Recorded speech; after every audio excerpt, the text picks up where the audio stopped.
What is good, YouTube Nation? It's the theBoom-BapHistorian back for another album review, and this is going to be a producer project.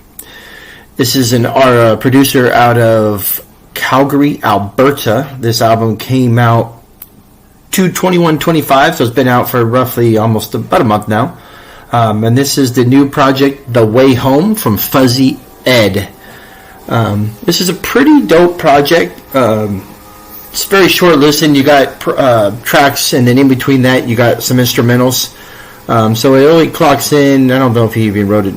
Yeah, he didn't put it in here, but it's probably about a 30-35 minute project, if that.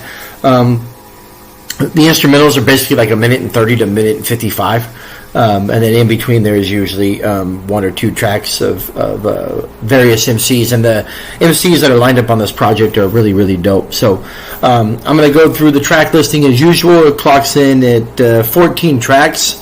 I'm going to go through the track listing and the artist, and then I'll kind of mention which ones are the instrumentals, which is pretty easy to do. And then I'll kind of give you my feed in the top tracks and then overall rating. So the project starts off with Spit Gems and Dustin Def with Death in the Valley.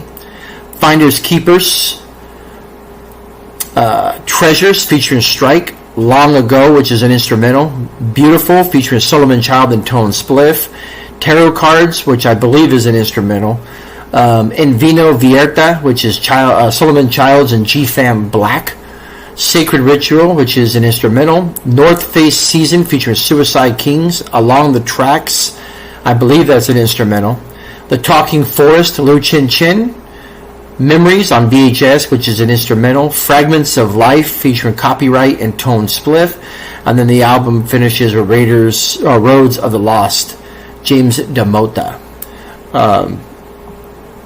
Tracks on this project that I dug was The Talking Forest for Lu Chin Chin, Fragments of Life with Copyright and Tone Spliff, and North Face Season featuring Suicide King. So overall, I gave this a 3-mic project. It's a dope project. It's like I said, you get a mix of some really dope MCs, and then you get a handful of instrumentals.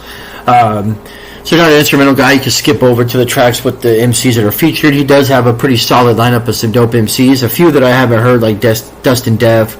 I don't think I'm too familiar with Strike and Suicide Kings, who had one of the best tracks on the album. So overall, this is a really dope, solid 3-mic producer project. Fuzzy Ed, The Way Home, released on 2/21/25. And as usual, stay tuned. More album reviews. I keep them short, keep them sweet, and try to pump out some artists that you may not have heard.